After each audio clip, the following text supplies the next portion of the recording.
એલી ટીટ મકડી ઈ તો તું વહુ બનીને હારે જઈશ ને પછી અમે લોકો જોહું કે તારા હાહરિયા કેવી બહાદુરીથી તને હાચવે છે. ઓહો, આ તો મોટો તમાશો થઈ ગયો.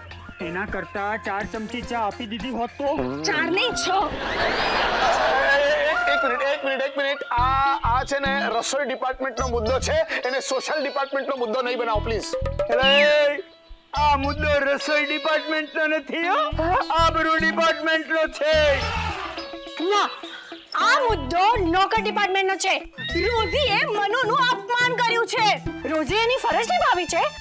એટલે અમારા લોકોનું અપમાન કરવું એ રોજીની ફરજ છે. એક મિનિટ આ રોઝીને છે ને ખબર જ નહીં હોય કે મનુ નામનો નોકર તમારે ત્યાં કામ કરે છે.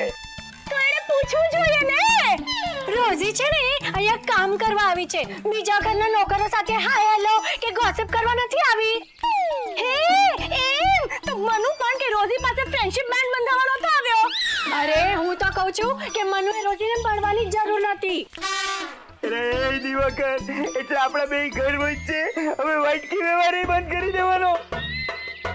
અભ્યંકર, વાટકી વ્યવહાર છે ને બે માલિકો વચ્ચે હોય, નોકરો વચ્ચે ન હોય. હવે ઘરના નોકર એ જ રીતે વર્તે જે રીતે ઘરના માલિક કે. અમે કઈ રોજીને ચાપતી આપવાની ના નથી પાડી.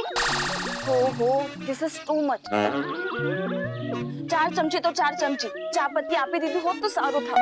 અરે હવે તો હું 6 ચમચી ચા લેવા પણ તૈયાર છું. જુઓ, રોઝી એના કામમાં એકદમ પરફેક્ટ છે, એટલે એની ભૂલો કાઢવાની કોઈ જરૂર નથી.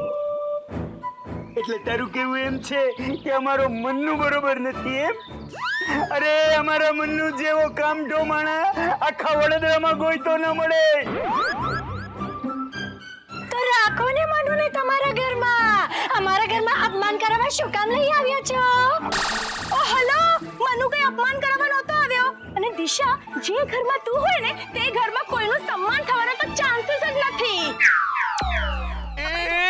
ચારુ દિશા, તમે લોકો છે ને આ મુદ્દા પરથી હટીને ઝઘડો નહીં કરો પ્લીઝ. એટલે આ મુદ્દો છે ને જબન પુત્ર પરિવારની આબરૂનો છે, ઝઘડો એના ઉપર થવો જોઈએ. પણ આપણે ઝઘડો જ ન કરીએ તો. હા બરાબર. હું એમ કહું છું કે એય બનિયા, તું મૂંગો મરજે, અમે આયા મર્યા છીએ. રોઝી તું છે ને આમાં વચ્ચે નહીં પડે, નહીં તો તું ખોટી ફેરવાઈ જઈશ કહું છું. હા રોઝી, આ અમારા ઘરનો મામલો છે, તું આમાં વચ્ચે નહીં પડ. યસ રોઝી પ્લીઝ, તું આમાં વચ્ચે નહીં પડ. અને અભ્યંકર સાહેબ, તમે છે ને ફાલતુમાં વાત નહીં વધારો. તમારો જે કેસ છે ને એમાં કોઈ દમ નથી. એટલે અમારા કેસમાં દમ છે ને મારી વાતમાં દમ છે. આ તારી દલીલો છે ને ઈ લુલી છે, એને દમ લાગુ પડી ગયો છે. એનો ઈલાજ પહેલા કરાવી લે અને એનું મોટું જોમાં હાલ ઘર ભેગી ન થઈ જાય. અહીંયા વધારે અપમાન કરાવવાની કઈ જરૂર નથી. અભ્યંકર, જાવ હવે. બીજી વાર આવો ને તો પૂરી તૈયારી સાથે આવજો. મારી તૈયારી તો હંમેશા હોય જ છે, કારણ કે હું તૈયાર હોઉં ને મારી બંદૂક ભરેલી હોય. બંદૂક ભરેલી હોય, ચલાવતા આવડે છે? અરે બધું આવડે છે. જા. અરે જા, મને જા છે ને કહું છું. હું મારા જ ઘરમાં છું, તમે જાઓ. તારું ઘર છે તો ભાઈ તારા ઘરે.